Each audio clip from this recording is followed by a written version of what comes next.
Bonjour à tous, bienvenue à cette dégustation, ce masterclass qui a pour but de vous faire découvrir ou redécouvrir le whisky à travers la dégustation. Je m'appelle Salvatore Manino, je travaille au sein de la boutique au 20 rue d'Anjou, je suis également le brand ambassadeur de la Maison du Whisky et je m'occupe aussi des académies organisées par la Maison du Whisky en semaine, en soirée. D'ailleurs, c'est une sorte de petite académie à laquelle je vous invite. On va découvrir ensemble 6 whiskies. On va voyager en passant l'Écosse, un petit détour à l'Irlande et pour finir sur Taïwan.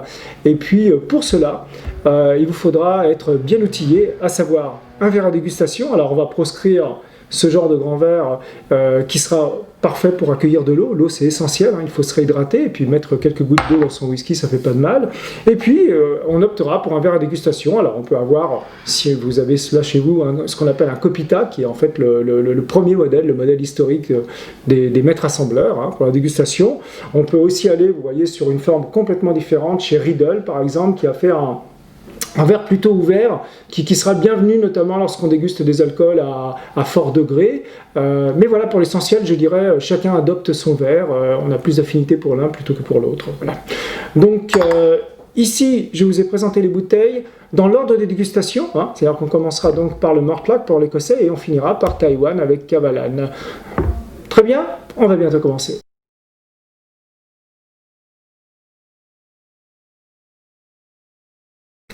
Alors, on va commencer cette dégustation par l'Écosse, par un single malt écossais du Speyside. Le Speyside, c'est une région emblématique qui se trouve au nord-est de l'Écosse, où on a pratiquement la moitié des distilleries écossaises qui s'y trouvent, avec Mortlach, et un embouteillage qu'on appellera d'embouteilleur indépendant, de négociant, Gordon MacPhail. Gordon MacPhail, c'est ni plus ni moins que l'une des plus anciennes maisons d'embouteilleurs en Écosse. Elle remonte à 1895. C'est toujours la même famille, la famille Urquhart qui est au Rennes. C'est la 4e génération aujourd'hui. Et pour bien expliquer et que vous puissiez bien comprendre le travail d'un négociant, on va avoir 2 types d'embouteillage. L'embouteillage dit officiel, c'est-à-dire que la distillerie va embouteiller son propre whisky en créant une gamme, 10 ans, 12 ans, 15 ans, différents types de vieillissement, mais toujours dans la constance. C'est-à-dire que le whisky que vous goûterez aujourd'hui sera le même dans 2 ans, dans 3 ans, et ainsi de suite, dans cette gamme. Donc c'est présenter le profil de sa distillerie, le caractère de son whisky à travers une gamme donnée, qui ne bougera pas. Le négociant, lui, va plutôt s'attacher à des micro-cuvées, à quelques assemblages. Ce qu'il veut, lui, c'est des visages plutôt atypiques ou qui sortent de l'ordinaire de ce que peut proposer la distillerie elle-même. C'est-à-dire que la distillerie, c'est la constance, la régularité. Le négociant, lui, veut justement la nouveauté à chaque fois. Alors, Gordon MacPhail, il faut savoir quand même que du fait de sa notoriété et son ancienneté, est le seul embouteilleur qui va avoir le luxe, non pas de sélectionner des fûts avec du whisky déjà jeune et donc après gérer la maturation plus tard. Non, il va venir avec ses propres fûts et faire remplir du distillat de la distillerie. Et c'est Gordon MacPhail qui va décider quand embouteiller, à quel degré, sur quelle longueur de maturation, sur quel degré, quelle puissance. C'est lui qui décide de tout, en fait, de A à Z.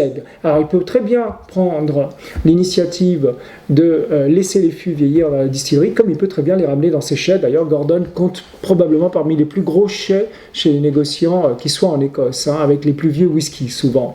Pour la petite histoire, on parlait de Mortlach, eh bien, il faut savoir qu'il y a quelques années, ils avaient embouteillé ni plus ni moins que le plus vieux whisky jamais âgé au monde, un Mortlach de 1939, embouteillé en 2014, donc avait passé 75 ans en fût. C'est vous dire la maîtrise de cette maison en termes de vieillissement. Cette gamme-là s'appelle les Distillery Label. Alors pourquoi ? Parce que justement, on va revenir encore une fois à l'histoire, l'antériorité de Gordon MacPhail. À l'époque, on buvait surtout, là je vous parle du 19e siècle, début 20e, on parle surtout de blend, d'assemblage. Les single malt étaient très rares, mais les négociants en proposaient, et souvent d'ailleurs, malgré eux, je ne sais pas, mais ils faisaient la promotion de distilleries qui, elles, n'emboutteillaient pas leur whisky en tant que single malt. Et à travers ces embouteillages indépendants de négoce, eh bien, une distillerie pouvait avoir ainsi accès à la renommée.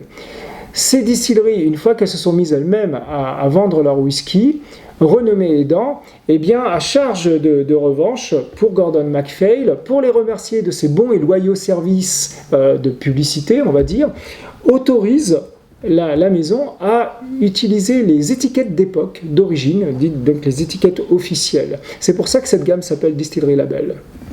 Alors, ici, on va être sur un whisky de 25 ans, hein, c'est pas rien, 25 ans, rappelez-vous, Mortlach est un whisky qui peut vieillir comme ça très, très longtemps. Particularité de Mortlach, il faut savoir que dans cette région du Speyside, il y a une ville emblématique qui s'appelle Dufftown, qui compte 6 distilleries, on l'appelle d'ailleurs la capitale du whisky, hein, en Écosse. Et bien Mortlach a été la première à s'y installer, à se créer en 1823, c'est-à-dire 1823, c'est une date importante, c'est là où on légalise le whisky, c'est-à-dire que la couronne va autoriser des licences, l'obtention de licences pour que le distillateur puisse distiller en toute légalité. Et Mortlach va donc être la première, hein, sur les 6, on est en 1823. Pour vous donner une idée, une maison comme Glenfiddich s'installera une cinquantaine d'années plus tard. Voilà. L'autre particularité, on parle de double, de triple distillation, hein, les Irlandais sont des adeptes de la triple distillation, en Écosse plutôt la double, et bien Mortlach c'est ni l'un ni l'autre, ça va être on appelle ça une triple distillation partielle, en fait on distillera 2,8 fois le whisky. Alors c'est très compliqué, un tableau de mathématicien ne serait pas assez grand pour vous illustrer l'affaire, mais il faut comprendre qu'il y a différents alambics et que certains alcools qui vont être distillés, donc le mou de bière qu'on va distiller une première fois et qu'on va redistiller une deuxième fois, peuvent, entre les deux distillations, faire l'objet d'une distillation supplémentaire. Alors souvent dans un petit alambic, Mortlach a un petit alambic qui n'est pas très grand, hein, qu'on appelle de Wee Witchy, la petite sorcière, un peu, parce que justement c'est un alambic qui va aussi faire un profil, va donner un profil assez lourd, assez gras au whisky, au distillat. Et d'ailleurs, Mortlach est un Speyside, dont on décrit souvent les whiskies du Speyside comme des whiskies assez fruités, assez harmonieux. Mortlach est un peu plus tendu, je dirais que c'est presque un peu le vilain garçon du Speyside, sans que ce soit péjoratif, c'est un whisky qui va avoir du caractère. Encore que là, au bout de 25 ans, c'est un vilain garçon qui a eu le temps de s'assagir, hein. C'est un whisky que j'apprécie moi particulièrement, parce que justement, on rentre dans des whiskies académiques au-delà des classiques. C'est un whisky qui a beaucoup de notes fruitées, on part beaucoup sur les agrumes, un petit côté un peu orange confite, des belles notes épicées, et puis vous allez voir, hein, un petit côté herbacé, un côté un peu plus relevé, un peu plus tendu, qui est justement la patte de Mortlach. Il est arrivé d'avoir des versions même très très très subtilement tourbées, là c'est pas du tout le cas, mais c'est un whisky qui est vraiment franchement de dégustation, qui se laissera apprécier à tout moment. Il clôturera une soirée de belle manière, donc il faut juste lui donner un petit temps d'aération, et là il vous emmène entre des notes de gingembre, entre des notes d'abricot mi-cuit, ce côté orangette un peu, agrumes confits. C'est un whisky vraiment très très agréable, très beau représentant de la région, même voilà, si je vous disais il sort un peu des sentiers battus.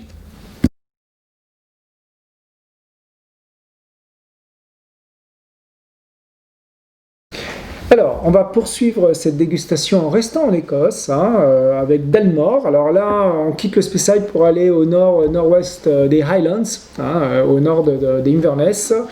Dalmore, une distillerie qui a vu le jour au début du 19e siècle, hein, on est en 1839. Particularité aussi, ça a été en 1870, ni plus ni moins que le premier whisky de malt écossais à s'exporter, notamment en direction de l'Australie.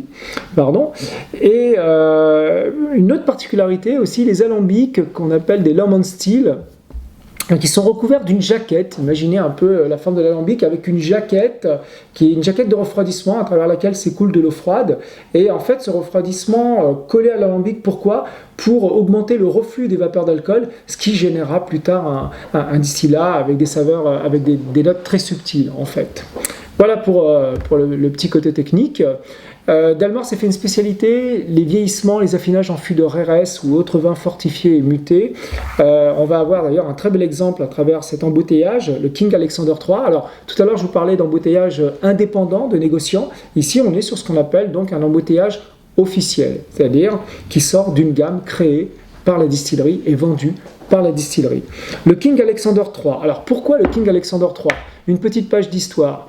On est à la deuxième moitié du XIIIe siècle. Le roi Alexandre III d'Écosse part chasser justement dans ces hautes terres et se retrouve en difficulté à terre avec le cerf qu'il voulait tuer, le cerf qui va le charger. Et il a eu la vie sauve grâce à un homme du clan Mackenzie, puisqu'on chassait sur les terres de ce clan-là, qui intervient et qui tue le cerf, sauvant par la même occasion la vie de ce roi. Et en remerciement, le roi autorise le clan Mackenzie à arborer la tête de cerf royale, d'ailleurs que Dalmor va reproduire sur sa bouteille. C'est vraiment une autorisation très spéciale, hein, parce que ce cerf-là ne peut être arboré que par la famille royale. Donc le clan Mackenzie s'est vu adoubé pour service rendu, notamment. Voilà pour la page historique. On va revenir à la conception de ce whisky. Multiples assemblages, en fait. On est sur 6 vieillissements différents. C'est-à-dire qu'on est sur des whiskies, donc on est sur un single malt, hein, là-dessus il n'y a pas de problème, c'est qui proviennent de la même distillerie, mais des whiskies qu'on vieillit à travers 6 types de fûts différents. Fût de Bourbon, fût de Porto, fût de Marsala, fût de Madère, fût de Jerez, notamment Oloroso. Alors c'est la maison González Villas. Alors on parle d'Oloroso Mathusalem, donc des vieux Jerez qui ont au-delà de 25-30 ans. Et puis de Cabernet Sauvignon. Je crois que le compte est bon. Bourbon, Cabernet Sauvignon, Madère, Porto, Marsala et Jerez. Voilà. Et donc tous ces whiskies-là vont être assemblés. Alors, le maître assembleur de la maison est assez iconique, on va dire, dans le monde du whisky. Il s'agit de Richard Patterson, qui est vraiment le nez, et dans tous les sens du terme, hein, Richard me pardonnera cette petite anecdote, le nez de la maison. Donc, on va assembler tous ces whiskies-là, et à la fin, le rendu, eh bien, on va être sur un joli whisky très délicat, très fin sur la dégustation. Ici, le RS, qui tantôt le Porto, qui le RS va apporter sa contribution. On va partir sur des fruits noirs, on va partir sur des agrumes, encore l'orange confite, un petit côté cacaoté, des belles notes aussi, une pointe de cannelle, un peu de gingembre. Tout ça est très très maîtrisé et on voit bien, en le goûtant, on se laisse penser à ah tiens, je vois l'influence du Marsala, peut-être ce petit côté amande, je vois l'influence de ce Porto, peut-être par ses baies noires, par ce côté épicé, l'influence du Bourbon qui va donner quand même un certain volume, une belle rondeur à ce whisky. On est vraiment sur un joli whisky de dégustation, hein, qui ma foi se laissera apprécier même en fin de soirée. Pourquoi pas accompagné d'un cigare, hein, faut pas aller sur quelque chose de trop puissant, mais c'est vraiment une des signatures de Dalmor. Bonne dégustation.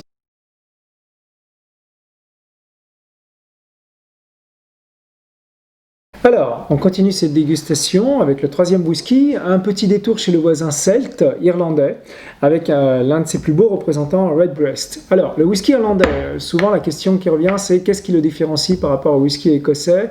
Eh bien, on va dire le processus principalement. Et d'ailleurs, Redbreast en est un digne représentant, ce qu'on appelle le single pot still. Alors, en anglais, le pot still fait référence à l'alambic, hein, en forme de poire, d'oignon, comme on veut. Ici, quand on parle en Irlande d'un single pot still, il y a 2 caractéristiques. La première, on parle de triple distillation. En Écosse, la très grande majorité des whiskies vont être double distillés, donc on est sur 2 alambics, hein, un repasse. En Irlande, on va être principalement sur une triple distillation. L'autre particularité, c'est que lorsqu'on parle de single malt, en Écosse, on va parler donc de la provenance, une seule provenance, et de whisky à partir d'orge maltais, d'eau de vie à partir d'orge maltais. On ne parlera pas de single malt en Irlande, mais on va parler de whisky fait à partir d'orge maltais et non maltais. Et ça va avoir aussi une incidence sur le rendu, notamment un profil assez onctueux, assez charmeur, assez rond. En plus. Alors pourquoi les Irlandais se sont mis à utiliser de l'orge non maltais? En fait, parce qu'à un moment donné dans leur histoire, alors là on va remonter sur le siècle, au-delà du siècle dernier, le malt était taxé. Donc les fermiers partent là, on dit puisqu'on va taxer le malt, eh bien on va utiliser moins de malt. Et là, on est parti sur l'utilisation pour l'élaboration du whisky, donc de l'orge non maltais. L'orge maltais est nécessaire pour la fermentation notamment, et Et en fait, on s'est aperçu que, eh bien, cette nouvelle formule distillée 3 fois donnait un whisky qui était beaucoup plus agréable, beaucoup plus rond, avec encore une fois une belle onctuosité, et ça a fait la typicité du whisky irlandais. Deux petits mots sur Redbreast, le rouge-gorge d'ailleurs. Alors Redbreast, en fait, il faut savoir que c'est fait à la distillerie Midleton. Là, on est au sud-est de l'Irlande, du côté de Cork. Et Midleton, c'est une grosse distillerie. Faut savoir qu'au 19e siècle, jusqu'au début du 20e, en fait, le whisky qui régnait mondialement, c'était le whisky irlandais, n'en déplaise aux Écossais, et puis qu'il a connu sa crise pour différents événements économiques, politiques notamment. Et les distilleries, on en comptait des centaines en Irlande, ont commencé à fermer les unes derrière les autres. Il faut savoir que dans les années 60, on s'est retrouvé avec ni plus ni moins qu'une poignée de distilleries seulement. Et plutôt que de complètement disparaître, eh bien, les distilleries Jameson ou Powers, qui étaient basées à Dublin, ont décidé de se regrouper avec la distillerie Midleton, donc au sud-est. L'union fait la force pour éviter tout simplement de mourir. Et ce qui fait que dans les années 70, on se retrouvait avec deux distilleries. Une au sud, Midleton, et une au nord, Bushmill, que vous connaissez aussi en Irlande du Nord. Et à partir de Midleton, on va pouvoir faire différents profils de whisky. Alors toujours avec cette patte irlandaise, sur la triple distillation, sur la rondeur, sur les whiskies très fruités. Mais il faut savoir que Powers, Jameson, Green Spot, autre marque emblématique, et Redbreast donc sortent de cette distillerie-là. Mais au 19e siècle, Redbreast était en fait une appellation propre au whisky de John Jameson. C'est un négociant britannique qui, s'installant à Dublin, alors c'était un gros négociant en vin d'abord, très connu pour le vin, quand il est passé au whisky, en fait il s'est rendu compte qu'il était beaucoup plus intéressant, puisqu'on était sur la période du boom du whisky irlandais, de vendre du whisky irlandais. Et il sélectionnait des fûts auprès de Jameson, et notamment des whiskies d'une douzaine d'années. Et qui était un gage de grande qualité à cette époque-là, déjà. Et en fait, à un moment donné, ça a été un peu sa marque de fabrique. Alors Redbreast, pour deux choses. C'est l'un de ses collaborateurs, un des cadres de la maison s'appelait Redbreast, ça ne s'invente pas, et surtout c'était un amateur d'oiseaux. Donc le nom était tout désigné, et dorénavant le Redbreast était donc le whisky vendu par Gilbey's, par ce négociant-là, mais provenant de la distillerie Jameson. C'était un peu une marque haut de gamme. C'est une marque qui a duré jusqu'au début des années 80 et qui a disparu ensuite. Il faudra attendre une bonne quinzaine d'années pour que Midleton, la distillerie, remette le nom au goût du jour avec cette typicité. Et la typicité de Redbreast, alors là vous êtes sur un 21 ans, qui est l'un des plus vieux de la gamme, il y a un 12 ans, un 15 ans, c'est le charme. C'est des whiskies qui sont très très charmeur, très onctueux, avec des notes de fruits. Alors le 21 ans va vous emmener sur un côté fruits rouges, on va avoir la framboise, le cassis, et puis on va virer sur le côté exotique, un côté mangue, un côté fruit de la passion, avec des belles épices, là encore. Ce sont des vrais tartes aux fruits, si l'on peut dire, très très gourmands, avec une belle longueur en bouche. Alors, pour faire le Redbreast 21 ans, on va utiliser des whiskies qu'on vieillit en fût de Bourbon, mais aussi et principalement en fût de Rérez. C'est ce qui va donner ce côté confit aussi. On va retrouver les fruits secs, on va retrouver un côté un peu abricot confit. Et d'une manière générale, quand vous avez une mention d'âge dans l'étiquette du whisky, c'est l'âge du whisky le plus jeune qui est intervenu dans l'assemblage. Et là, chez Redbreast, on parle de 21 ans au minima, mais en fait on retrouve des whiskies qui ont même 25 ans d'âge. Et ça va apporter un plus à cette complexité. Je vous laisse vous régaler, tout simplement.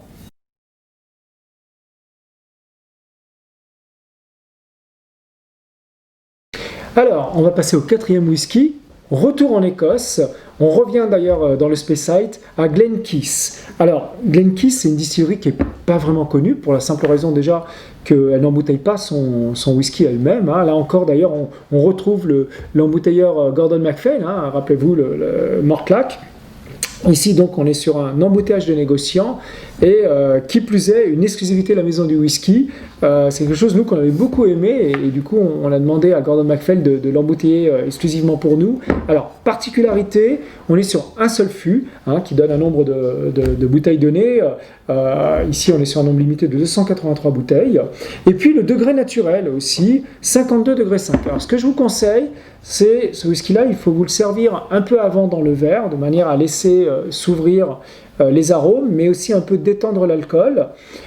Il peut se boire tel quel, mais moi je vous invite à y glisser un trait d'eau qui va ouvrir des arômes, vous verrez, et puis surtout qui rendra, si besoin, qui rendra l'alcool moins agressif. Mais pour moi, le whisky peut s'apprécier des deux manières. Donc, embouteillage exclusif à la maison du whisky. Glenkeith a plusieurs particularités. En fait, on est sur une distillerie moderne. C'est-à-dire qu'on parle tout à l'heure, je vous ai parlé des distilleries qui ont vu le jour au 19e siècle. Et bien ici, Glenkeith a vu le jour en 1957. D'ailleurs, l'une des toutes premières du 20e à être construite. Et le propriétaire d'alors a fait construire cette distillerie dans la vocation de faire des assemblages, de faire des blends, et c'est le cas d'ailleurs de la plus grande majorité. Chaque distillerie, de toute façon, a vocation de produire pour entrer dans un assemblage. Et dans ces années-là, après-guerre, l'un des marchés importants était les États-Unis. Les États-Unis avaient recherché plutôt des blends assez légers, assez frais, pas trop marqués. Et donc Glenkeith avait la particularité, tout à l'heure je vous parlais de la triple distillation en Irlande, et bien Glenkeith au départ a démarré avec une triple distillation pour avoir un alcool plus léger et donc pour façonner un blend plus léger aussi et plus adapté et plus apprécié par le palais américain. Ils ont continué à faire cela jusqu'aux années 80, mais dès les années 70, en fait, Glenkeith s'est agrandi. Alors, particularité aussi, ça a été la première distillerie à faire chauffer ses alambics en flammes alimentées par le gaz et non plus par le charbon, comme c'était le cas en Écosse.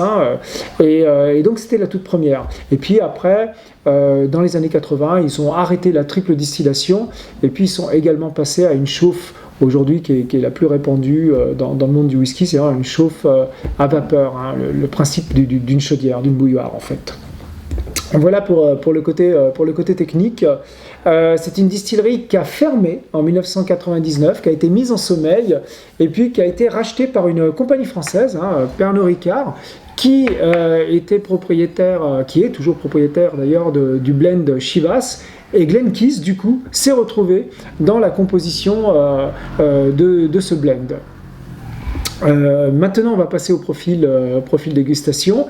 Vous verrez, c'est assez particulier. On est loin des profils précédents. Malgré le degré, moi je trouve que c'est un whisky qui a beaucoup de fraîcheur. Glenkeith va vous proposer des notes herbacées. On va avoir certes du fruit, un petit côté fruit blanc assez mûr. On va avoir une petite pointe d'épices fortes, mais aussi un registre épicé, un côté coriandre, un côté poivre vert, un petit côté herbacé. Tout ça va tendre à rafraîchir ce whisky.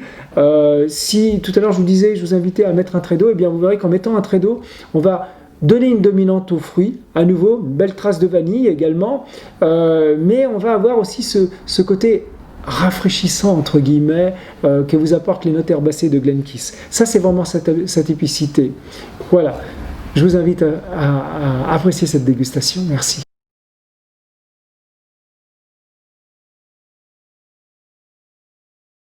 Alors, on continue notre petite exploration dégustation. On reste en Écosse. Cette fois, on va quitter le mainland, la terre principale, pour aller sur l'île d'Islay, qui est au sud-ouest de l'Écosse. Alors, Islay, ça parle à beaucoup d'amateurs de whisky tourbé, notamment, puisqu'on va retrouver effectivement, la plupart des distilleries vont produire un whisky tourbé. Et ici, on est par un joli représentant, Bowmore. Alors, Bowmore, c'est la plus ancienne des distilleries sur l'île d'Islay et l'une des plus anciennes en Écosse, puisqu'elle a vu le jour en 1779. On est à nouveau sur un embouteillage de négociants, un embouteillage indépendant. Alors cette fois, on est chez Signatory Vintage, qui est très très très connu et qui vraiment s'est fait un nom dans le milieu.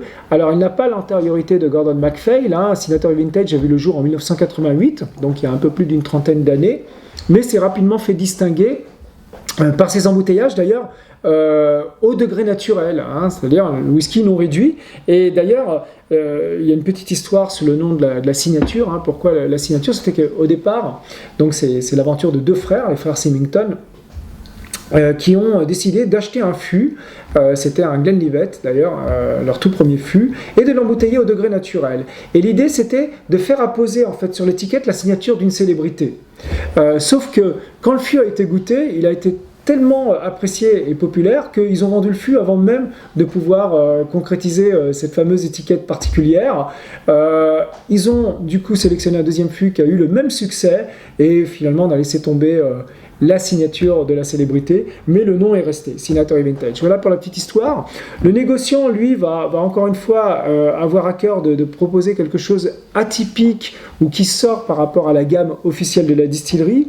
Et puis, alors là, on est sur une étiquette très sobre. On est d'ailleurs sur une sélection pour la maison du whisky. Nous, on avait vraiment beaucoup adoré ce whisky-là, issu d'un seul fût. On est sur un affinage en fût de sherry, donc c'est vieilli en fût de bourbon, et qui a passé 25 mois sur un fût complémentaire de RRS, de vin muté. Et c'est un fût qui a donné 692 bouteilles. Alors vous voyez, l'étiquette en fait est très complète. On connaît la date de distillation, c'est très précis, 13 mars 2001. Ça a été embouteillé le 21 août 2019. Couleur naturelle, degré naturel, 55 degrés 4. Je vous inviterai d'ailleurs, comme pour le précédent, vous pourrez très bien l'apprécier comme cela, bien sûr, il est très bon, mais aussi vous essayez à y adjoindre quelques gouttes d'eau, vous verrez, le résultat est aussi surprenant. Donc, et ça c'est vraiment, voilà, on va dire, l'une des caractéristiques qui définissent l'embouteilleur indépendant. Ce côté très précis, très clair dans la présentation de son whisky, et de vous apporter, de vous faire goûter quelque chose qui est vraiment au plus proche. C'est comme si on se baladait dans les chais en fait. Goûter un brut de fût, c'est ça, c'est imaginez, vous parcourez les chais de la distillerie et le maître de chai vous fait goûter à même le fût. Eh bien c'est le même principe ici. Voilà. Alors on va revenir sur Bowmore. Contrairement à ses voisines, à ses sœurs de l'île d'Islay, on ne va pas être sur un whisky ultra tourbé, et d'ailleurs là encore vous allez vite vous en apercevoir. On est sur quelque chose, une tourbe plutôt assez posée, le côté fumé aussi, mais c'est un whisky qui indéniablement va vous proposer des notes marines, iodées et épicées. Il y a aussi une petite anecdote, les chais de Bowmore, donc la distillerie a les pieds carrément dans l'eau, si je puis dire, comme la plupart des distilleries d'Islay, mais il y a un chai qui est sous le niveau de la mer, ce qu'on appelle le Vault Number 1, le chai numéro 1, a aussi assez caractéristique. Donc on est sur un whisky qui va tout de suite vous donner à la dégustation sa carte d'identité, sa carte de provenance. On est bien sur un whisky marin, ilien. Et puis vous verrez, la tourbe, elle va juste être posée. Elle n'est pas écrasante, elle va laisser parler énormément d'autres arômes et d'autres saveurs. Alors chez Bowmore, et c'est ce qui est très charmeur, il va vous donner lieu à des notes de fruits exotiques. On va partir sur un petit côté un peu fruit de la passion, sur un côté mangue, on va retrouver les agrumes. Alors l'affinage en fût de sherry, lui, va confire tout ça, va donner une sorte de lustrage, va donner plus de densité, mais sans trop l'écraser, et puis va mettre en exergue aussi ce côté épicé, qu'on retrouve notes poivrées. Tout ça est en fait assez appétissant, ce combo de fruits exotiques, un côté encore agrume, un petit côté un peu citronné, moi je lui trouve, et puis ce côté salin, iodé, ce côté poivré, et puis la tourbe, la fumée qui viennent se poser ici non pas pour écraser, mais pour surligner le reste de la palette aromatique et gustative. Voilà, là encore je vous invite à vous le servir quelques instants avant, à le laisser s'aérer, et puis de le goûter de deux manières. Tel quel, neat, comme disent les Écossais, ou alors avec juste un petit trait d'eau. Alors un petit trait d'eau, c'est une demi-cuillère à café, tout au plus. Il vaut mieux commencer avec un petit volume et augmenter si on trouve que ce n'est pas assez. Voilà, encore une fois, une très bonne dégustation.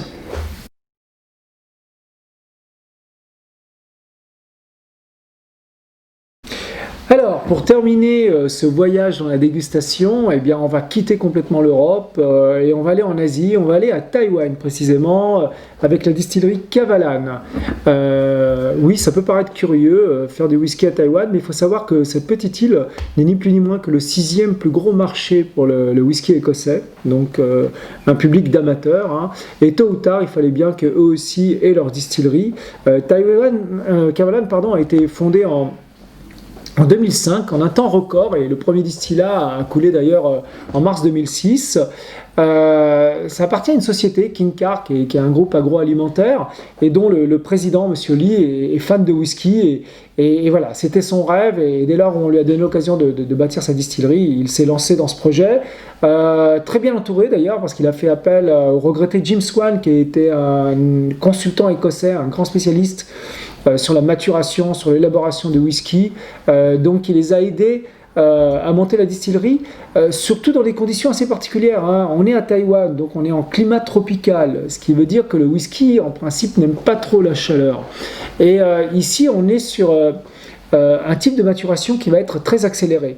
Vous connaissez probablement la notion de la part des anges, hein, cette évaporation que le whisky connaît au fil des années, hein, qui varie en Écosse par exemple aux alentours de 2-3% maximum par an. Hein. C'est d'ailleurs les Écossais qui ont donné ce joli nom de part des anges. Eh bien, il faut savoir qu'à Taïwan, la part des anges, les anges sont beaucoup plus gourmands, elle est entre 10 et 12%, et même au départ elle était même à 15%. C'est-à-dire que, imaginez tous les ans, votre fût, il va perdre 10% de sa capacité, donc ce qui est énorme. Mais, donc vous n'aurez pas de whisky très très âgé hein, chez Kavalan, mais en contrepartie, je dirais que la nature est bien faite, c'est-à-dire que autant elle prend sur le volume, mais autant cette maturation sous tropique va avoir une sorte d'effet d'accélérateur dans la maturation, et que ici vous êtes sur des whiskies qui généralement oscillent entre 6-7 ans et qui ont atteint la même maturation qu'un whisky écossais, lui, aurait eu besoin d'avoir au bout de 20 ans. Au bout de 20 voire 25 ans. Hein. C'est assez bluffant. Il n'y a rien d'artificiel là-dedans, c'est vraiment le processus naturel. Donc, Kavalan ne va produire que des single malt avec des maturations très diverses. Aujourd'hui, c'est ni plus ni moins que l'une des 10 plus grosses distilleries de malt dans le monde. Hein. C'était, pour vous donner une idée, ils avaient commencé avec une paire d'alambics, 2 paires d'alambics en 2006, donc aujourd'hui on est à 10 paires d'alambics, hein, ce qui est vraiment énorme. Énorme comme leur centre leur visitor center. Il faut savoir que chaque année, à la distillerie se rendent 1 million de visiteurs. 1 million de visiteurs, pour vous donner une idée, c'était il n'y a pas si longtemps que ça, le nombre global de visiteurs dans toutes les distilleries écossaises. Donc c'est vous dire, hein, il y a un restaurant qui est énorme, qui peut, je crois, servir jusqu'à 500 couverts, enfin, tout dans la demi-mesure, mais une demi-mesure, je dirais, raisonnée et qualitative. Ici, on va avoir un vieillissement particulier. Alors, on est sur un single cask. Hein, on continue un peu comme à l'idée des embouteilleurs indépendants, sauf que là, on est dans un embouteillage bel et bien officiel, donc produit par la distillerie. Un single cask de Reres. On reste dans ces vins fortifiés et on est sur un Amontillado. Alors, il faut savoir, l'Amontillado, c'est dans la famille des RS assez particulier. On va être sur un RS qui va être assez sec et qui est très rarement utilisé pour le vieillissement des fûts de whisky. Il y a eu très très peu de versions dans le monde. Hein. Je parle là de l'Écosse principalement, bien sûr, mais ailleurs, avoir utilisé ce type de fût. Et là, je trouve que c'est une très très jolie réussite.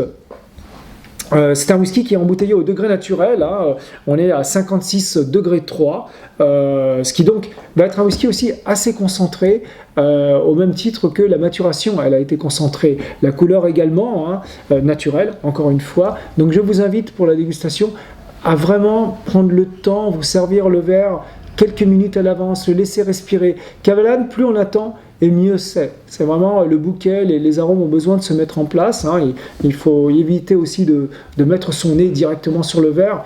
Non, il faut y aller en douceur et lui donner le temps de pouvoir s'épanouir. Donc, et c'est un whisky très gourmand, attention, hein, moi j'aime beaucoup. Alors la caractéristique de l'Amontillado, c'est donner des notes qui virent sur l'amandine, un côté amande, et là vous allez le retrouver. Alors une petite caractéristique que j'ai oubliée quand même, c'est que ce fût-là, en particulier d'Amontillado, a été fait en 2016 lors des World Whisky Awards, qui est un peu la cérémonie des Oscars équivalent pour le whisky, a été couronné ni plus ni moins que meilleur single cask, meilleur fût unique au monde. Hein. Donc c'est la preuve encore une fois que Kavalan aujourd'hui peut jouer sans complexe dans la cour des grands, n'a rien à envier à ses aînés écossais, irlandais ou même japonais, hein, et qu'on est là sur un whisky dont la qualité n'est plus approuvée. Donc je reviens sur ces notes de dégustation. C'est un whisky déjà au nez qui va vous donner ce côté assez fruit sec, assez charnu. On peut deviner, rien qu'en le sentant, combien il va être onctueux, combien il va être assez rond. On ne va pas être sur une agressivité malgré la concentration. Et puis après, eh bien, dans la dégustation, vous allez avoir tout ce panel de fruits, de fruits confits, de fruits secs, et puis ce côté amandine. Moi, résolument, j'y trouve vraiment des belles notes d'amandes effilées, grillées, qui viennent se caler sur une tarte, hein, tout simplement. Une belle longueur aussi, des belles notes épicées. On va retrouver la noix, on va retrouver toute une série de fruits à coque. Et puis un fruit, plus classique, qui va être compoté, presque tatin, je dirais. Résolument, ça en fait un whisky de fin de soirée pour moi. Hein. Ça surtout pas à l'apéritif, mais il conclura très très bien un repas ou tout simplement la soirée. Voilà, bonne dégustation. Voilà, bah écoutez, j'espère que vous avez apprécié, que vous apprécierez cette dégustation autant que moi. Voilà, qu'on vous a fait découvrir des nouveaux embouteillages, de nouvelles contrées, de nouvelles destinations. Je dis toujours que le verre de whisky, c'est le ticket le moins cher pour voyager.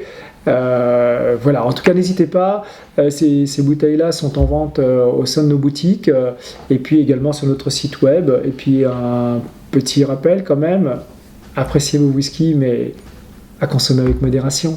Au revoir.